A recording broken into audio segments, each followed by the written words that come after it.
അത്യാവശ്യം fan base ഉള്ള ഒരു വണ്ടിയാണ് ഡോമിനാർ 400. ദീർഘദൂര യാത്രയ്ക്ക് വേണ്ടി ഉണ്ടാക്കിയെടുത്തിരിക്കുന്ന ഒരു ബൈക്കാണ്. ഹൈപ്പർ ടൂറർ, ഹൈവേ ക്രൂയിസർ എന്നൊക്കെ പല പേരുകളിൽ, പല ചെല്ല പേരുകൾ ഈ ഒരു വണ്ടിക്കുണ്ട്. ഒരുപാട് പേര് ഈ ഒരു വണ്ടിയോട് ഇഷ്ടമുണ്ടായതുകൊണ്ട് തന്നെ ഈ ഒരു വണ്ടി എടുത്തിട്ട് പഞ്ചായത്തിനകത്ത് കിടന്ന് കറങ്ങും. അതായത് വണ്ടി വേണം, ഈ വണ്ടി ഓട്ടിക്കണം, പക്ഷേ ദൂരോട്ടൊന്നും യാത്രയൊന്നും പോകത്തില്ല. അടുത്തേക്കുള്ള സ്ഥലങ്ങളിലേക്ക് ഇങ്ങനെ കടന്ന് ഓട്ടിക്കും, വീടിനടുത്തൊക്കെ. അപ്പോൾ ഈ തിക്കിലും തിരക്കിലും ബ്ലോക്കിലും വളവും തിരിവും ഒക്കെ ഇങ്ങനെ ചെറിയ സ്പീഡിലൊക്കെ എടുത്തിട്ട് വളയ്ക്കുമ്പോൾ ശരീരം വേദനയും തോടുവേദനയൊക്കെ ഉണ്ടാവും. ഇതൊക്കെ ഉണ്ടായി കഴിയുമ്പം അവർക്ക് അങ്ങ് ഇറിറ്റേഷൻ ആവും, ഈ വണ്ടി കൊള്ളത്തില്ല, ദേഹം വേദന എടുക്കും, പുറവേദന എടുക്കും. പക്ഷെ അവർ ചിന്തിക്കുന്നില്ല ഈ വണ്ടി ഉണ്ടാക്കിയിരിക്കുന്നത് നമുക്ക് ലോങ് ടൂർ പോകാൻ വേണ്ടിയിട്ടാണ് എന്ന് അവർ ചിന്തിക്കുന്നില്ല. ഈ വണ്ടിയുടെ ക്യാരക്ടർ എന്താണ് എന്ന് അറിയണമെങ്കിൽ വണ്ടി നമ്മൾ ഹൈവേയിൽ ഇറക്കണം. തിക്കും തിരക്കുള്ള ഹൈവേ അല്ല, ഇതേപോലുള്ള ഹൈവേയിലോട്ട് നമ്മൾ ഇറങ്ങണം. അന്നേരമാണ് ഈ ഒരു വണ്ടി എന്താണ് എന്ന് നമ്മൾ മനസ്സിലാക്കുന്നത്. നിങ്ങൾ വീഡിയോയിൽ നോക്കിയാൽ അറിയാം, വീഡിയോ തുടങ്ങിയിടം തൊട്ട് വണ്ടി 100-ന് മേലെ കടന്ന് കളിക്കുകയാണ്.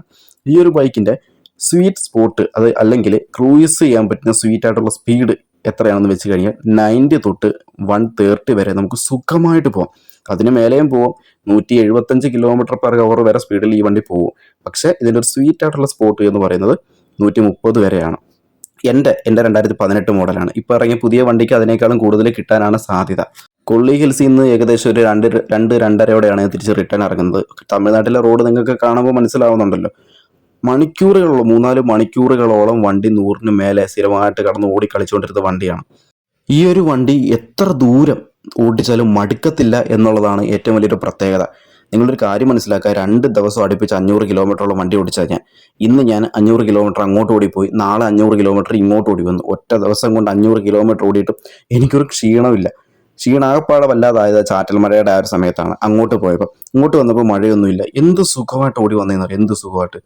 വണ്ടിയുടെ ഒരു പ്രത്യേകത അതാണ്.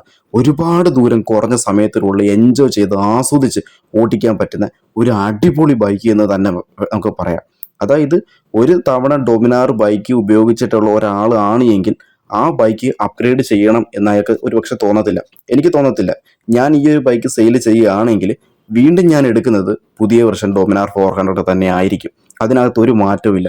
കാരണം വേറെ ഒരുപാട് വണ്ടികൾ ഞാൻ ഓടിച്ചിട്ടുണ്ടെങ്കിൽ പോലും ഡൊമിനാർ 400 എന്ന് പറയുന്ന ഈ ഒരു ബൈക്ക് ഓടിക്കുന്ന അത്രയും കംഫർട്ട് എനിക്ക് വേറെ ഒരു ബൈക്കിലും കിട്ടിയിട്ടില്ല.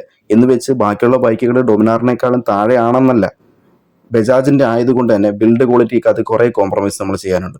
പക്ഷേ ഇതിൻ്റെ ഒരു പെർഫോമൻസ്, ഇതിൻ്റെ റൈഡിങ് എക്സ്പീരിയൻസ്, ഒരു റൈഡിങ് ഫീല് അത് വേറെ ലെവലാണ്. അതെനിക്ക് വേറെ ഒരു ബൈക്കിനകത്തും എനിക്ക് ആസ്വദിക്കാൻ പറ്റിയിട്ടില്ല എന്നുള്ളതാണ് ഏറ്റവും വലിയ കാര്യം.